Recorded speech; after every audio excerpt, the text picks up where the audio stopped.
Thank you, Scott. Actually, I'm not sure how I'm going to be able to follow up hers. That was brilliant. Look, I'm here more or less representing the Southern Tablelands Rail Users Group today, and this group was founded by a group of like-minded people who believe that people living between Exeter and Goulburn were not getting the train services they deserved. These people thought it was appropriate to form a lobby group to campaign for improved train services in future timetables. However, we won't be solely focused on the improvements to timetables. We'll also be focusing on passenger comfort, the reliability of services and customer service issues in general. At our inaugural meeting, we learned that the two morning Endeavour services now get into Sydney too late for the needs of our passengers. Soon after our formation, we learned that the new timetable for October was about to be drafted. And in an effort to gain some insight into why people used passenger trains, we conducted a hasty survey. We discovered that most respondents used the trains for multiple reasons. And second on the list was a hefty 49% of respondents using the train for medical appointments. And there's a lady who recently had to go to Sydney for dentures fittings. Due to our terrible services, for her, that's a 13-hour day.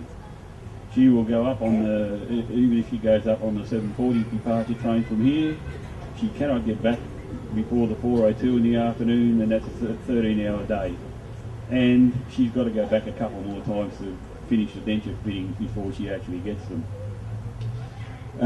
Accordingly, Strug campaigned hard for earlier departure times for our two morning Endeavour services from Goulburn, and we requested an additional morning and an afternoon service and a weekend service departing around 7 a.m, which we believe to be a reasonable request. We are grateful for the support of the Mayor and Goulburn-Walworee Council in our campaign for better rail services, and we thank Prue for her efforts and towards this, and for arranging a meeting for Strug with the Minister for Transport in May.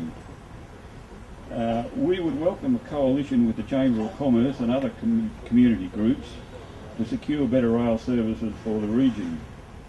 The greater the community involvement, the greater the influence, especially when votes may be involved for politicians. History shows us that when an area gets a reasonable train service, the population increases. New businesses move in, providing greater prosperity and services for the community as well as jobs.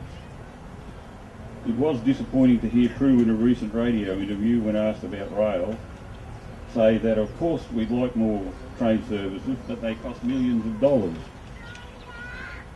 The Southern Highlands just got an extra 11 services a day in the current timetable. How much did that cost? We only asked for 2. The success of a lobby group depends on community support, and while we have good support, we can always use more members. We meet on the first Monday of the month in the Soldiers Club at 7:30 p.m, and on this Monday, the 1st of September, Ian Mondon, our Regional Service Delivery Manager, has accepted an invitation to give a presentation on the Opal Card.